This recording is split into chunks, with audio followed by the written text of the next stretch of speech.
call me a citizen of heaven. When I was broken, you were my healing. Now your love is the air that I'm breathing.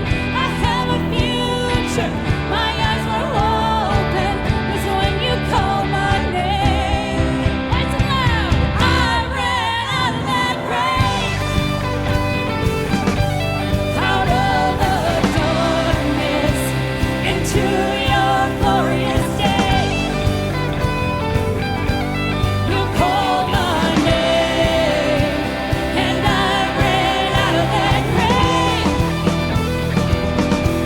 out of the darkness, into your glorious day. Yeah!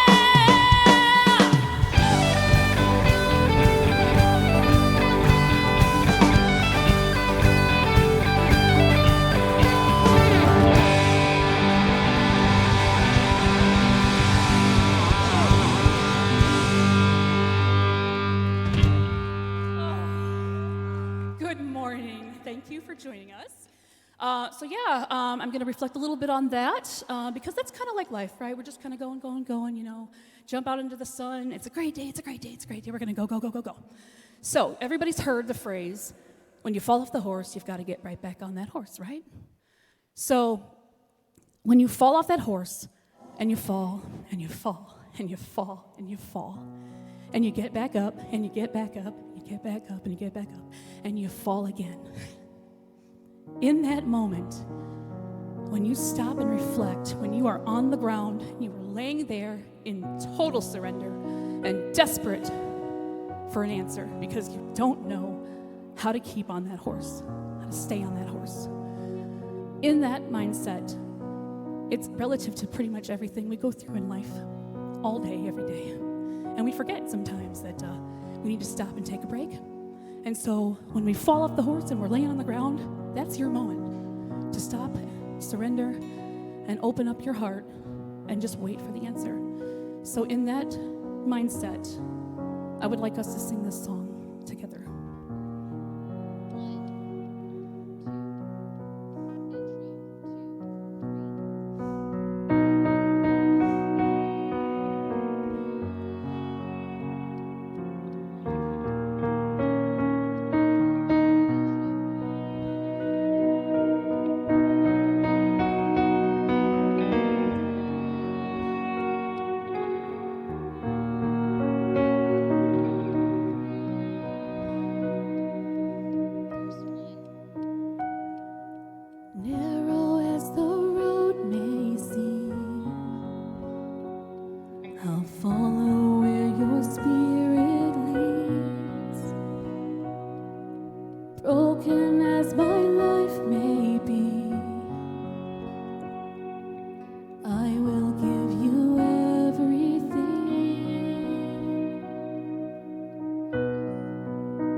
Here I am. You can have it all. You can have it all. Here I am. Here I am. You can have it all.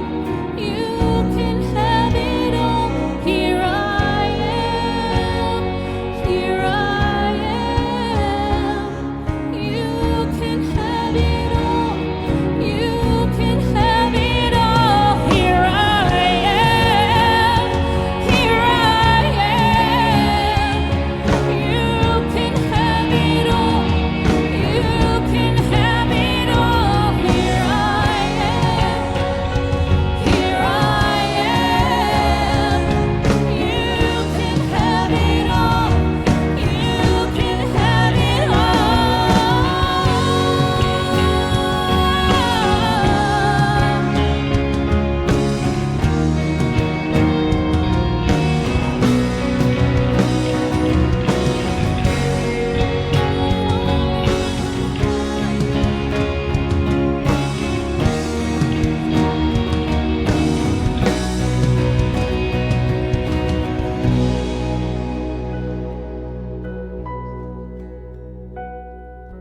For the one who gave me life, nothing is a sacrifice. Use me how you want to, God. Have your throne within my heart.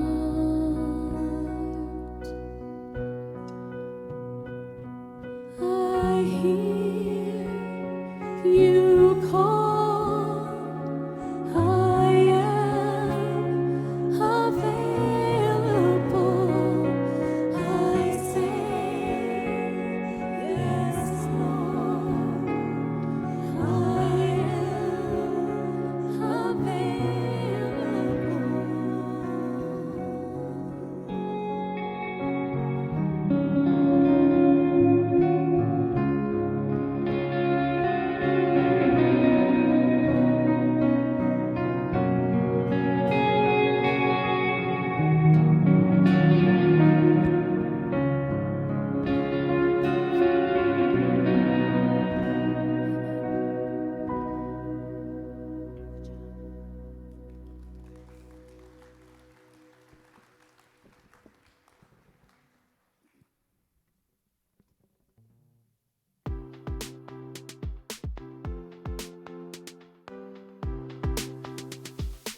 Good morning, everyone. I'm Drew Daniels, the Young Adults Director at Kensington. So glad you are here with us today.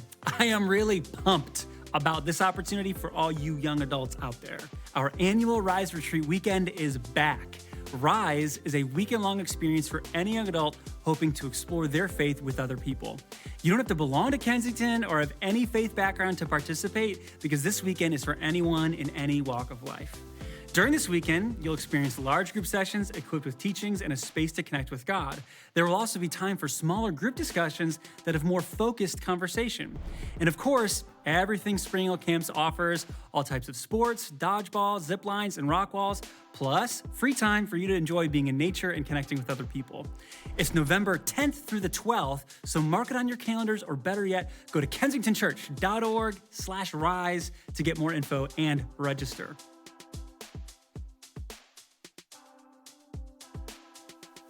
We believe that to love God means we love others, even those halfway across the world.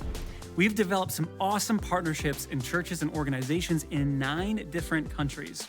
We support our partners through relationships and resources as they meet the spiritual and physical needs in their own communities. We would love for you to have a chance to meet in person some of these incredible people and see firsthand how God is using Kensington to serve these communities. You can find all the trips we have available by going to kensingtonchurch.org/go. Please check it out. You may find a trip that will transform your life while making an impact on the lives of others. Here's a soundbite from Andrea Miller, a local business owner who has just returned from her 3rd trip to Nepal. Seeing those daughters, seeing them believe and trust in a God and worship a God when they've come from such a severe circumstance was just convicting in my own heart. Being able to look at God with the same eyes that they do. I would say it definitely softened my heart a lot. I felt very called to get baptized. Felt like God just had me there. And when I was in Nepal and got baptized, I would say that's when I gave my life. It was a wake up for me. Like, what are you sitting around waiting for? He couldn't be any more obvious. He couldn't be any more invested in you and knowing you. All this while. All the while, I felt so called. And these girls are now going to be business owners just like you are and making an impact in their community. Yeah. That's beautiful. Yeah. You can hear more of Andrea's story on Kensington's podcast called In the Weeds. You can find it by going to kensingtonchurch.org/listen. So, all young adults, love to see you at our Rise Retreat in November. And for everyone else, love for you to check out our short-term trips and to see if God has something incredible in store for you. All right, today we're continuing our series Unfiltered Jesus, where we get to know Jesus better as our loving Lord. Thanks for being here.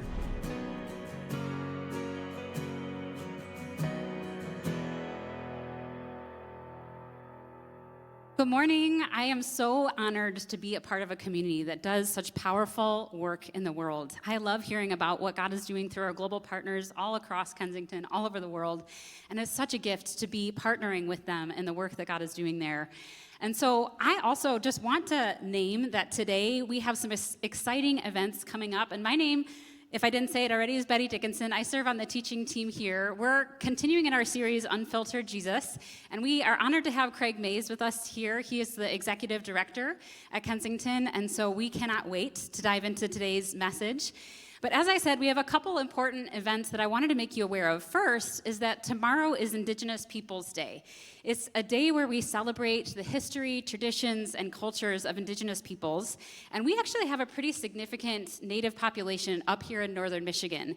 And so it's an opportunity. We have an event to partner with Terry Wildman. He is the lead editor and translator of the First Nations version of the New Testament. Terry has become a dear friend of mine. I just love his heart. And he actually used to be the pastor of the Indian Methodist Church up in Northport. So he has a wealth of experience working with Native, Indigenous peoples, building relationships of trust, seeking reconciliation. And so I'm so excited that this event we're going to have tomorrow night on Zoom from 7 to 8:30 p.m. You can register right there on the QR code, or we'll also have a table out in the lobby where you can sign up. But at this event, Terry and his wife Darlene, they're going to play some music from their Grammy-nominated band, Rain Song, as well as Terry and I will have a Q&A discussion around how to love our Indigenous neighbors well, which I am super excited about. And this event is hosted and sponsored by Beloved 360, which is a group that is in the process of becoming a move-out team. And so we cannot wait as an offering to give this to you, but also we've had people sign up for this event from all over the country. So you're going to get to be a part of something really big and beautiful that God is doing. So since it's tomorrow, today's the last day to register, so go ahead and do that on the QR code or out in the lobby. And then also coming up, we have a really exciting opportunity to partner with Traverse Heights Elementary School. So every year we do what's called Treat Street. It's like a trunk or treat opportunity to love the Traverse Heights Elementary School kids. There's 200 to 300 kids that come through, and we are looking for 40 cars of people who are willing to dress up, be wacky and crazy, and pass out candy to these kids on October 27th at 6:30 p.m. But we're also looking, if you can't make it for that event, we're also looking for donations of candy. So if you want to just go ahead and bring those in the next few weeks, that would help us out as well. So go ahead and sign up again on the QR code there, or also we'll have something out in the lobby if you're interested in partnering with us on that. It's a great way for us to love Traverse Heights Elementary School, our school partner. And then I have one last thing I wanted to share with you. I got an update from Man Camp this weekend, and I have to tell you something really exciting that happened. So Traverse City, we represented at Man Camp. Apparently, all weekend long, there's competitions going on. Traverse City and Clarkston paired up for a basketball team, and they made it to the championship game against Troy. And I have to brag on somebody who wouldn't brag on himself, not like somebody I know, Joel. So my husband scored the game-winning three-point shot to win the game. And Tori and Chris, so I guess were the high scorers of that game. And so we really represented this weekend, and I cannot wait to hear more about their weekend. So why don't you go ahead and stand up, say a high five, or give a high five, handshake, and just give a congratulatory hello and good morning.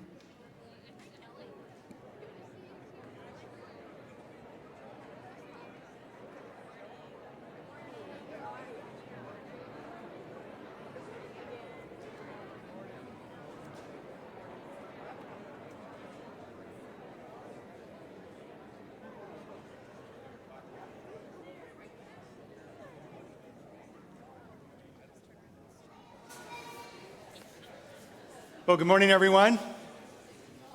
First, let me apologize for not being Joel, because you come thinking Joel's going to teach, but I've watched the series. I'm part of the online audience every week, and so I feel like this is home for me, and Joel's done a great job with the first part of the series on Unfiltered, and I get to bring the message today.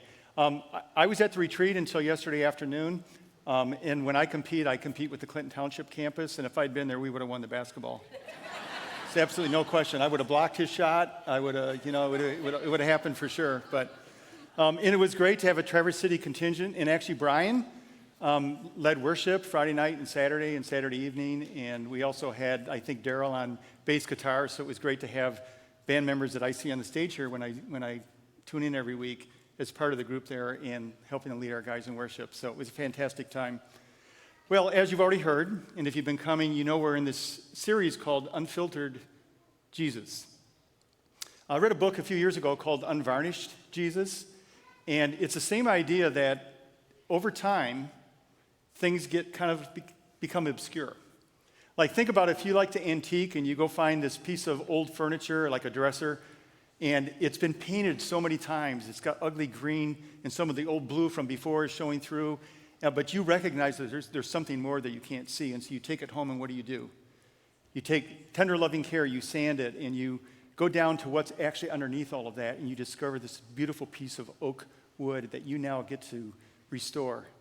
So in a sense, that's what we're trying to do in this series, that over 2,000 years of talking about Jesus and messages about Jesus and books written about Jesus and conversations about Jesus, it's easy for the simple reality of the story of the incarnation to get lost and the person of Jesus to become obscure.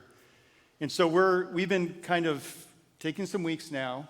We started with his humanity, and then we look at his deity, and then last week we looked at Jesus as Savior, and today we're going to look at Jesus as loving Lord. And it's interesting that we chose to use loving Lord instead of just Lord, because when you hear the word Lord, and actually in the Bible, that word is translated from several different words. So sometimes it means, it's Jehovah. But in the case we're using it today, it's Master. It's Jesus as our Master, our leader, as our Lord. And sometimes when someone is your Lord or lords over you, that's got a bad connotation. But as we will discover today, what's revealed so plainly in a particular story we're going to see in the Gospel of Luke, that as Lord, he's the most amazing, loving leader you could possibly want in your life. And so that's where we're going to go today in just a few minutes. Before we do that, we're going to take just a minute to take our offering. And as the ushers are coming, when you guys come down to the front, if you could just pause for a minute. Because as I was watching the greeting video and reminded of all the different things we're doing in the world, I was in Israel a year ago, and there was a scene in that video that showed the pastor of a church in Bethlehem that Kensington supports and partners with in the West Bank. And we were in Tel Aviv, and looking on the news right now and seeing what's going on in Israel, it's just overwhelming.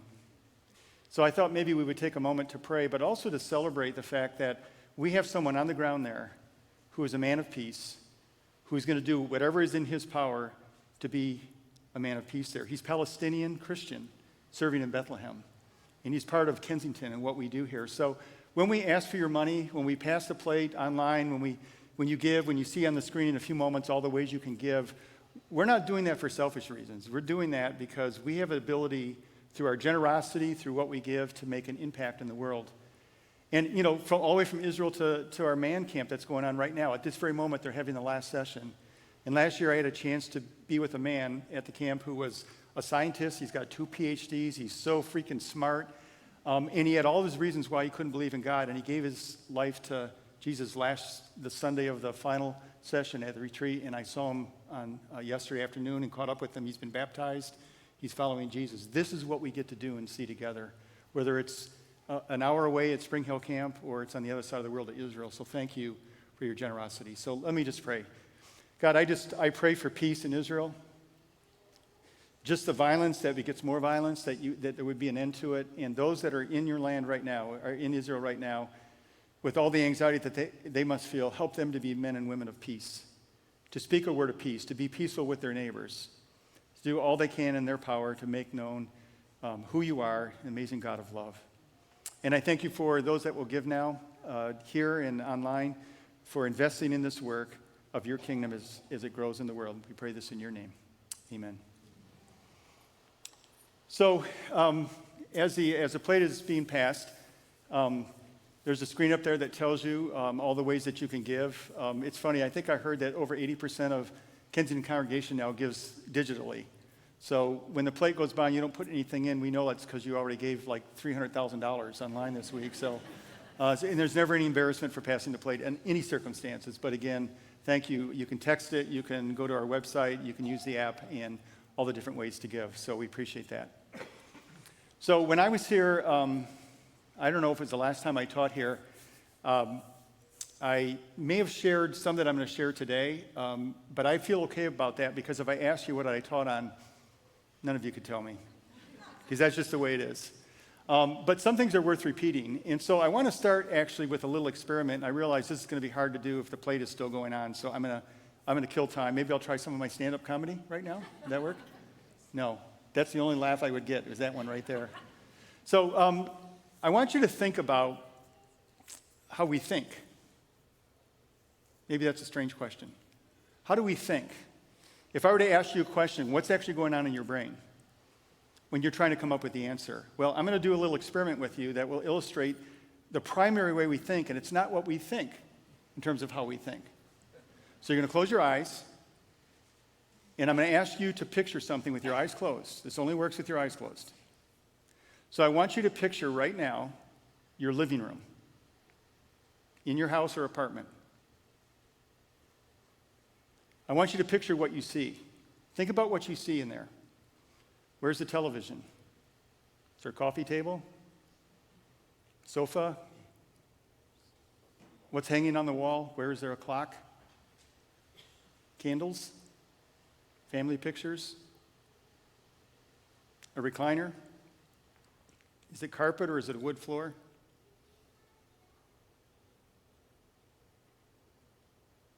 You see it? Okay, you can open your eyes. When I asked you to picture your living room, the first thing that came into your brain were not words. They weren't words.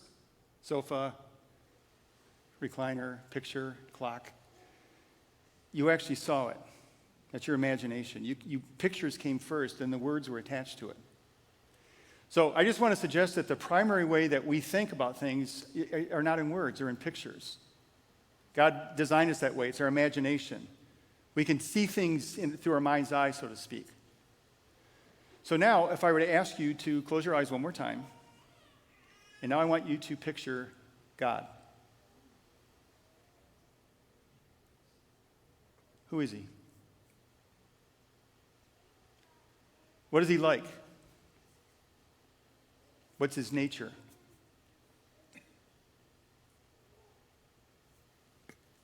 Okay.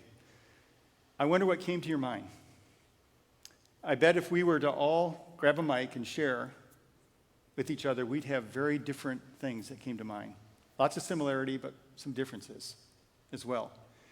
Do you think that there's any word in all of human history up to the present moment that when we hear this word, there's a greater variety of things that come to mind than the word God?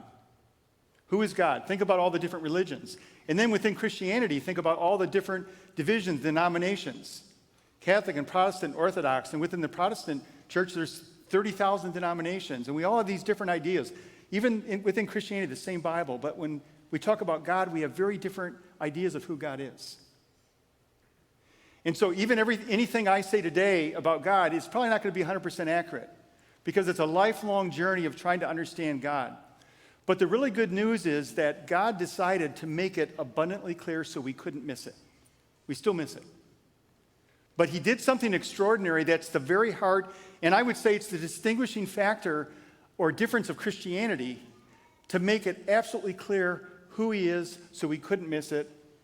There'd be no ambiguity. And what this is, it's the incarnation. When God said, I want you to know who I am, he didn't send you to a seminary course or send you some volumes of great theology. He came in human form. And that's what we've been talking about so far in this series. Fully God, fully man. So I would suggest that if this is really the case, and it's true, and I don't say if because I don't believe it, because I've given my life to this story, that what we ought to do is focus on Jesus, because Jesus is who God is. Period. God has always been like Jesus, even before the incarnation. God will always be like Jesus. He will never be anything other than Jesus. God is Jesus. So when we close our eyes and we try to think God, and there's all these messages we've heard over the years, and sermons and ideas and books we've read, and just thoughts we have and life experiences we have come crowding into our brain, all of that should run away when we think about the person of Jesus, because he is exactly who God is. Let me just share with you a few scriptures that say this plainly. John,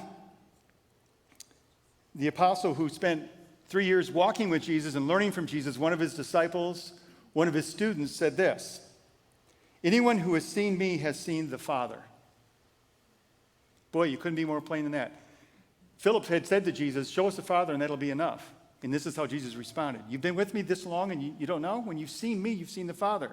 So there's not like another course of study you have to go. All right, Jesus, we get you, but we want to see the Father. No, he says, we're the same. Jesus himself said in John 10, "I and the Father are one." That's what got him killed, by the way. And what's one of the reasons? To make that claim. We're the one. We're one and the same is what he was saying. John also wrote this in his gospel. He said, "No one has ever seen God, but the one and only Son, who is himself God and is the closest relationship with the Father, has made him known." Why did Jesus come? To make God known. So Jesus is going to be the key to everything for us in terms of understanding who God is. And then finally, this one. There's so many scriptures I could have pulled out for this, but I love this one in the book of Hebrews. It's the Son is the radiance of God's glory and the, what's the word? Exact. Say it again. What is it? The exact representation of his being. So it's Jesus. So when Jesus came to earth 2,000 years ago, at that time there were all kinds of ideas about God that the people of Israel would have had the Old Testament, we call the Old Testament scriptures. Jesus came and said, okay, now I'm the revelation of who God is. So Matthew, Mark, Luke, and John, when we read these stories, these historical accounts, we have Jesus teaching, actual words he spoke. We have his behavior, his actions, how he responded to circumstances and people. And then we have his stories, his parables. All of these, the intent is to remove all the paint, all the old varnish. Let's get down to what's actually here so then we can stand back and say, oh, now I see. Unfiltered, unvarnished, who Jesus is. And I think of all the stories that we could look at, one that's one of our favorites. If you've been following Jesus, if you're familiar with the Gospels, this is probably in your top 2 or 3 stories that Jesus taught. And one of the dangers of teaching it again is that there'll be a big yawn, and some of you will start nodding off because we've heard this all before. I hope God gave me something fresh in it this week, I think, as I was looking at this passage again. I've probably taught it 20 or 30 times over my life at least. But I was excited to be in it again and discover something and to bring us to the full reality that Jesus was fully man, fully God. He's our Savior, but he's also our loving Lord. And this story brings out the loving part of this. That if the story is actually true, it's beyond words to even express. But I believe it's true, and it's why Jesus told the story. So to really set this up, Luke chapter 15, there's a time in Jesus' ministry where he was beginning to get a lot of pushback from the religious people. And this is why these stories were told. This is the chapter that deals with the lost coin, the lost sheep, and the lost son. Why did Jesus tell this story? He told the story because Luke begins this chapter by saying that the religious leaders were complaining about the fact that Jesus was hanging out with bad people, sinners, tax collectors, drunkards, gluttonous people, women of ill repute. That was the list. That was the category. And so it says they began to mutter. You ever mutter? Here's what I see. Jesus, here he is with the people on the margins, the people pushed away, the people judged. And this is who Jesus goes to. He's drawn to them. Now remember, this is revealing who God is to us, all of this. Who's God? He's more than comfortable in the company of really bad people. Those considered to be really bad people. I think the playing field is pretty even, by the way, in terms of sinners, but they called him, "You're a friend of sinners." And so they muttered. And what was this muttering? I don't know what they were muttering, but can you believe this guy? Look what he's doing. He claims to be God, or he thinks he's a prophet. Can you believe this? Look what he says. He doesn't know who that guy is. I saw him in the bar last week. He had one too many. He had 10 too many. And what about this person? You know, he's a tax collector. He's ripping us off. He's in bed with the Romans. And so on. They're muttering, just complaining, negative, negative, negative. That's why Luke 15 story is told. That's why Jesus, God incarnate, God now with us, God revealing himself to us, tells a story, a parable with 3 parts to it. He tells the story of the lost sheep and the lost coin and the lost son. So we're going to go into the last story today. But before we do that, I just want to confess something. I am the world's biggest loser. Before that was even a TV show, my brother and sister-in-law are here, and they would nod to that. Even Lisa, who serves me every time I come, she brought my coffee again this morning. She forgot the cream, but I forgave her for that. But the last time I was here, it got right before I'm supposed to come up and teach. I can't find my Bible or my notes because I lose things. I set them down. I set things down, and so Lisa went and tracked them down and found it and brought it to me, or I would have been ad-libbing a message. I do this all the time. It drives my family crazy. I've been married 38 years. I don't know how she stayed with me. I lose stuff constantly. All the time, lose stuff. In fact, you know what I love? Here's one of the things I love. I lose my phone all the time. You know what this is? Oh, there it is. I do that about 4 times a day. If you have an Apple Watch that connects to your phone, you hit a button, you find your phone. Do you know what this is? This is an AirPod. You can track where your stuff is. I have like 6 of these. Anything that's really important, including my wife, I attach one to, so I know where they are, all right? This is just my nature. I lose things. But the worst thing I've ever lost, and I've done it multiple times when my kids are young, is I've lost my children because I get distracted. So I remember one story in particular. We were down in Indiana at a conference. It was in the wintertime, and there was nothing down there to do in the evening after the conference was done during the day, so we went to Walmart. What else are you going to do? Every town has a Walmart. So we go to Walmart. My kids are pretty young. My youngest, Caleb, was about 5 years old. And we went into the store, and Chris said, "Hey, I'm going to go in the back and look at this. You watch the kids." Dumb. Just a dumb thing to say. Watch the kids. Okay, I watch the kids. So I'm watching the kids, and then I'm not watching the kids. And at some point, I look, and there's Josh. There's Megan. Where's Caleb? I can't find Caleb. Caleb. Caleb. Hey, Josh, Megan, help me find Caleb. Mom's going to kill me. I'm not kidding. Caleb, spread out.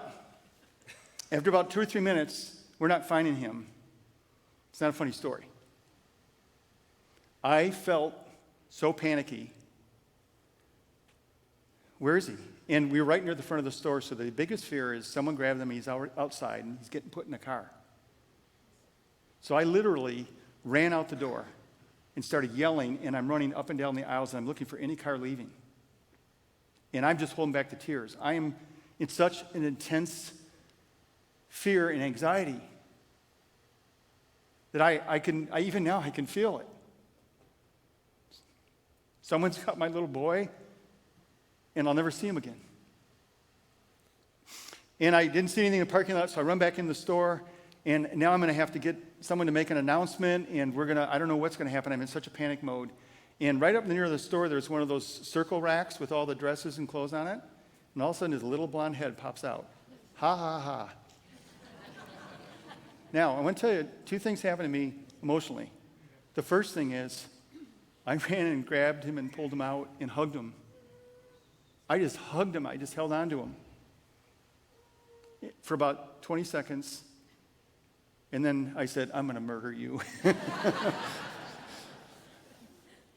Now, I share this story with you before we dive into the story because I'm a father who has a son who I love, who acted badly. It was a joke. He's a joker. He still is. He's 30 years old now. He's a joker. But when I saw my lost son, all I felt was joy and love and compassion, and I just had to hold on to him. What if God was like that? Could that be true? See, what are the people muttering were saying what? These are bad people, and they're not worth your time. And so instead of answering that directly, he says, let me tell you some stories. So we're going to skip over the first two and go to the lost son. And it's often called the prodigal son, which, by the way, I'm trying to start a movement to rename it. I wasn't the first one to come up with this idea, but the word prodigal actually means excessively whatever, generous, spending. So the son took the inheritance, as we'll see in a moment, of his dad and wasted it, spent it recklessly. But the greatest generosity you see in the story is of the father. So the story is the lost son, but it should be the prodigal father, who was excessive, over the top, generous with his love and his forgiveness and his kindness and his restoration. So again, if the question we're trying to answer is, what is God like? When you close your eyes, what did you see? I hope if you haven't seen this as the primary thing at the end of our time together today, this is the first thing that comes to mind, the story that Jesus tells about this father-son relationship. So if you know the story, if you don't know the story, it's very simple. Two sons, the younger son wants his inheritance early. What an insult. It's a way of saying, I wish you were dead so I could have the money now. Grabs the money, runs into a far country. And while he was there, he spends it on reckless living. The language in the New Testament is pretty clear that it was on wasteful things, awful things, bad things, harmful things. And he gets to the point where he's run out of money and he's starving to death, and there's a famine in the land now, according to Jesus' story that he's telling. And so he ends up working on a pig farm. There's so many nuances in this story, by the way, because think about Jewish people and their laws and pork. He's working in the pig farm, and he's so hungry he wished that he could eat the pods that they're feeding the pigs, but they won't even give him that. So he comes to his senses. And he begins the journey home to the father, and he rehearses a speech that he's going to give to his father when he sees him, because he realized that I can go home and maybe become a servant. He'll never welcome me back as a son, but maybe he'll let me serve so I can at least not starve to death. So his speech is something like this: I've sinned against you and against heaven. I don't deserve to be called your son. Let me come as your servant. So I want you to picture emaciated, ragged clothes, walking home, the long journey. It's a long journey from a far country to his father, rehearsing this speech, expecting a certain response from his father. And this comes to the question, again, of who is God? Because that's what Jesus is trying to tell us. So if we were to stop there in the story for just a moment, just pause it and say, if you're walking back toward God, having done the worst thing, you squandered all the riches and all the good that he's given to you, you've turned your back on him, done whatever you wanted to do, and you're on your way back, what should you expect from God? And again, I'm sorry to be so repetitive, but the point of this story is to reveal 20/20 vision, absolute clarity. What is the nature of God? And Jesus is the exact representation of the Father, and he's telling this story to tell us who God is. And so the son is rehearsing his story on his way home. I can feel his shame when I picture this. How could I have done this to my dad? He's been so good to me. But he had no choice. He had to go back. Now I see the father, the way Jesus describes it. He doesn't use a lot of words. But it says the father was looking down the road, and when his son was still a long way off, he saw him. This is God looking down the road. What, with judgment? If you would ask me the first 20 years of my life or so to do the little experiment that I asked you to do, to picture God, I would have seen anger, sternness, judgment. I've prepared plenty of speeches over the years to give to God in my prayers of confession. So Jesus turns this now, because what he describes is the father sees his son when he's a long way off, and it says he runs to him. This was a rich man with an estate. It was undignified to run. He would have had a long robe. He would have had to pull his robe up so he didn't trip. So you got to picture this guy looking, squinting at first. Is that him? Is that my son? I probably assumed he was dead. He hadn't heard from him, didn't know. That's my son? Pulls him up and just runs, sprints toward him. Now, I'm using my imagination here. I picture the son stopped in his tracks. Dad running. I don't know at what point he could see his facial expression. I think the tears are already flowing because we're told when he gets there, he, filled with compassion, embraces his son, weeping, and he kisses him. He's kissing him. They're muttering, the religious people are muttering, and Jesus shows a picture of a God embracing, weeping, and kissing. Who is God? That's who he is. That's unfiltered. That's unvarnished. It's scandalous. It's prodigal. It's excessive. Now, I want to rewind for a moment in this story, and let's make them maybe 50 yards apart. So they're close enough to see each other's faces. No, that's not close enough. Let's make it 20 yards apart. I think the son is standing still. I don't think he's running. He's shocked. And dad's running, and if we could just stop it there. And this is the insight. As I said, I've taught this a lot. This is the new thought I had this week as I read this story a few times. In my mind's eye, I paused the story, and I see that moment where they were eye to eye, face to face. And we know the son is still rehearsing the speech because in that embrace, Jesus said, the son started he said, I've sinned against you and against heaven. I'm no longer deserved to be your son. And the dad cuts him off. He doesn't get to finish it. He's, offered to be his servant. He's just in the embrace. But in that moment where I stop it in my mind's eye and they're face to face, that is the message of Christianity. Period. That's the gospel. That's the good news. A broken man in shame, hurt by his own decisions. He made his bed, now lie in it. Is that what the father's going to say? I warned you. No. He sees, if you stop that moment eye to eye, he sees the tears and the joy. I think 20 yards away, he's already got his arms open. He's running. He grabs him. I see the son begin to weep. When he cuts off his little speech, I see these two men, father, son, in embrace. A good, loving father and a broken, rebellious son in an embrace of love. And I go, that's Christianity. Who is God? It's that eye to eye, God moving toward us, always. That's the message of Christianity. That's the message of reconciliation that God has given to us to share. Restoration. It's interesting, Craig Lang we do a huddle before the services every week, and he gave a beautiful overview of this story. I wanted to ask him to come up and actually teach it today. It was so beautiful. But he referenced the older son, which we're not going to talk about much. The older son is now upset, bitter, envious of the father. Well, those are the murderers. Somehow there is a part of us that doesn't want a God like that. We want to live in our own self-righteousness and believe we're better than we are. And somehow God got a pretty good deal when he got Craig Mays.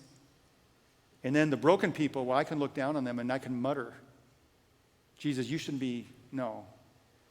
Can we talk some sense into this father? Well, he blew it. What, you're going to kill the fatted calf and put a ring and a robe on him and throw a party? So I understand the older son. But the older son, he needed a course in who God is. And that's what this story is giving us. This is who God is. Unfiltered, unvarnished. This is him. So I'd like you to use your imagination again. I want to ask you to close your eyes. I want you to be 20 yards away. with whatever's going on in your life right now.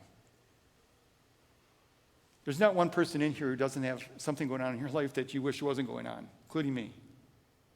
That you wish you could just get on the other side of it. You could do better, be better. And you're trying to navigate this with God. If you have a relationship with Jesus, you're trying to navigate that. I want you to put yourself in this scene right now, 20 yards away. Let's make it 10 yards away. Let's make it closer. Face to face, eye to eye. Do you see him running at you? Not with judgment.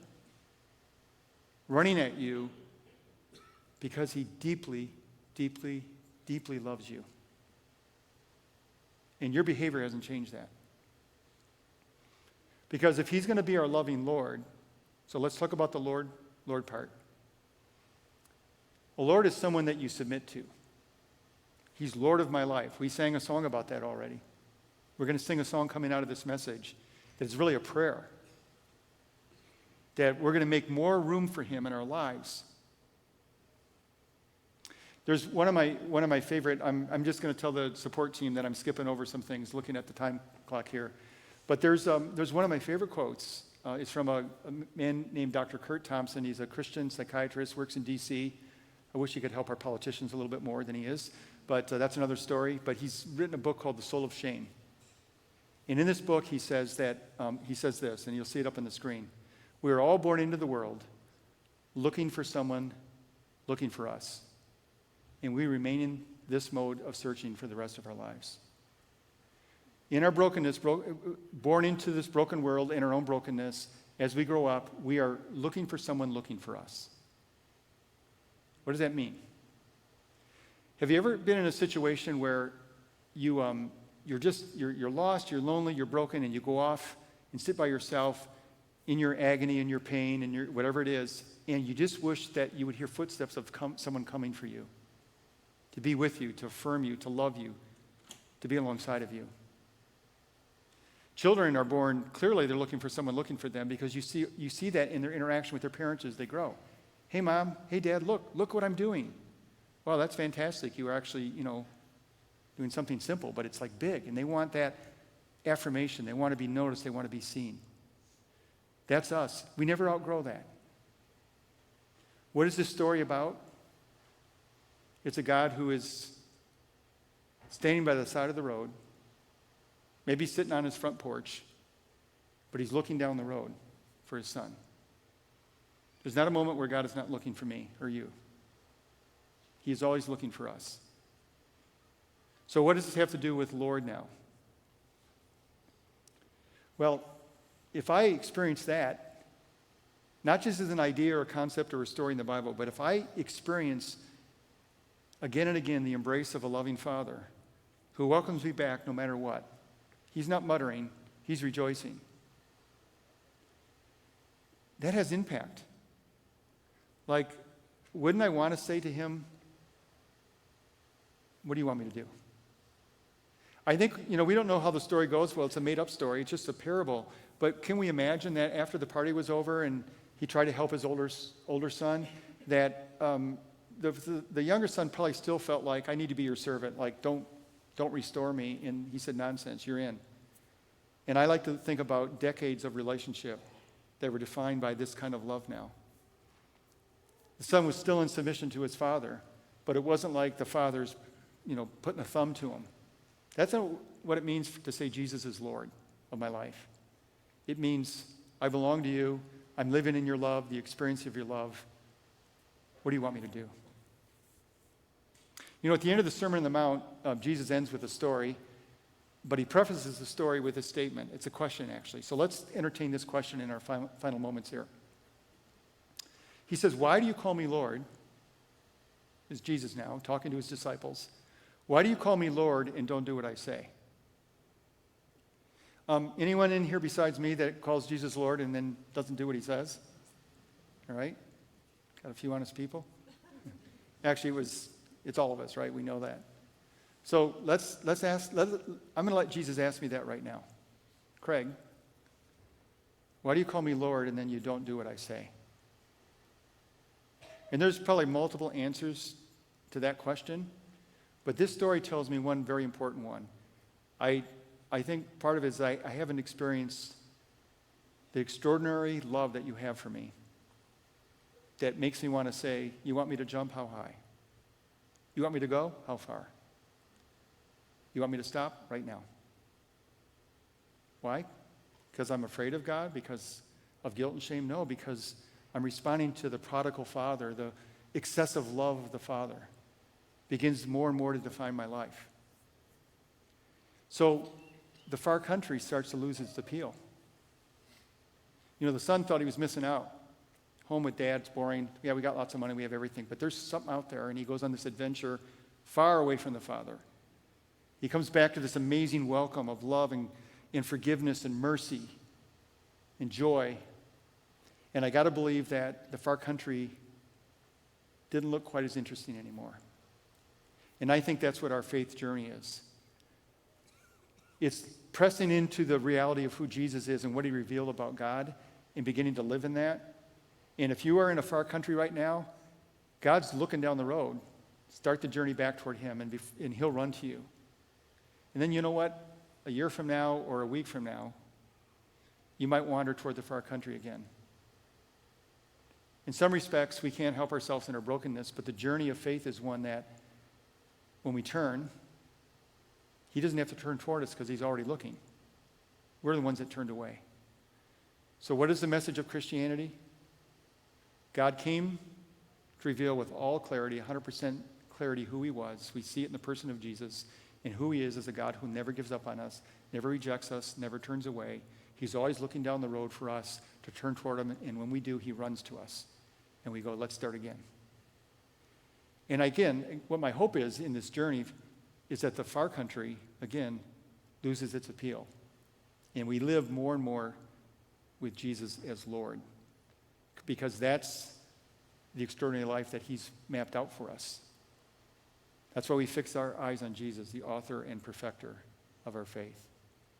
And so I want the band to come out and lead us in this next song that I want to sing the words like they're true of me 100%, but they're not. So often songs like this, I sing them as a prayer. God, Jesus, I want to make room for you, more room in my life. I really want you, Jesus, to be the center of my life. I want all that I do to flow out of this relationship that I see portrayed in the story of the lost son. I want to be that lost son who turns to you again and again. And my journeys become less and less away from him and more in step with him, following him. Because that's what Jesus really offered us. I think the biggest change for me in my relationship with God over the years has been that I was a believer in Jesus because I prayed a prayer when I was 5 or 6 years old in a Baptist church in Grand Rapids, Michigan, many, many years ago. But when I read the Gospels and I see Jesus saying, follow me, that's a way of saying, be with me, remain with me, abide with me, walk step in step with me. Oh, there you go again, Craig, into the far country. It took me a while to learn that because I was around too many murderers, and I was one myself, that, this is not the way I want to be. I'm decimated, I'm lonely, I'm dirty, I smell like pigs.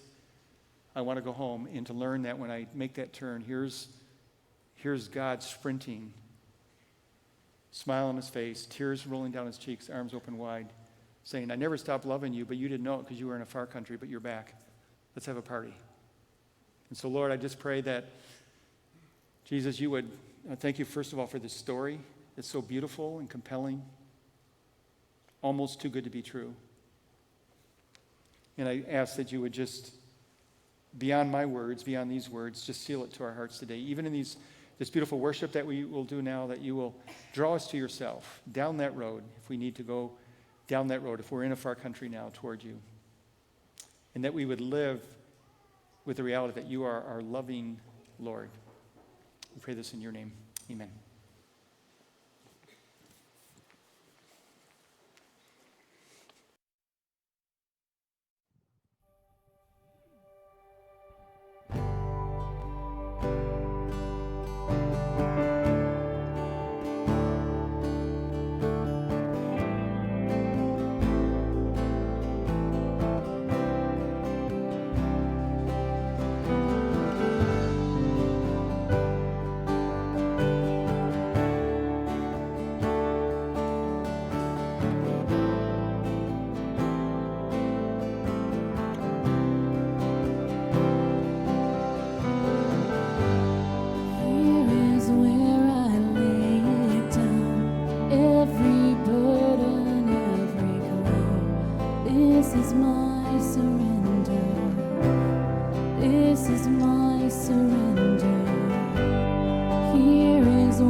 whatever you want to do whatever you want to do. Here is where I lay it down. You are all I'm chasing now. This is my surrender. This is my surrender.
Beautiful. Thank you for leading us in those wonderful words. Above it all, it's so amazing you think about Lord. Like, for some reason, when I hear Lord, I hear Lord Vader. Like, he's the one that he could just make you cringe in his presence. Like, you could lord it over. But Matthew tells us, he quotes Jesus or writes down what Jesus said. He said, the Son of Man came not to be served, but to serve and to give his life. So I have an active imagination. So when we end this prodigal son story, I picture the days and weeks after. Dad sitting with his broken son, probably saying, hey, can I get you a cup of tea? You know what? You messed up your teeth. I'm going to get you in to see the dentist. Just think of all the ways his love for his son would flesh out in the days ahead. That's Jesus is Lord. That's who he is. He came to serve. It's just an amazing story. I hope you're living in that story, you're moving into that story, and that if you have images of God that don't line up with that, my exhortation to you would be, and I say this almost too often, but read Matthew, Mark, Luke, and John. Just keep reading it. Because the reality of God's revelation in the incarnation comes through. The incarnation is not just Christmas, where he was born. It's the whole life of God living among us, and to discover what he was like, because in doing that, we'll discover who God really is. I hope you know that. One announcement, I think it's going to be up on the screen. Betty talked about it. This opportunity tomorrow night to join this Zoom call online to talk about Indigenous Peoples Day and in the scripture that's been written in the native for the native Indigenous people of America, their version of the Bible. It's absolutely extraordinary. Betty's out in the lobby. You can try to get I don't know if the QR code will work with your phone from here, but it's all out in the lobby. Stop by and see Betty. It's worth an hour and a half of your time tomorrow night. So, hey, I hope you have a great week, and we'll see you back here as we continue this wonderful series, the one who is above it all, and yet is our Lord and Savior. God bless.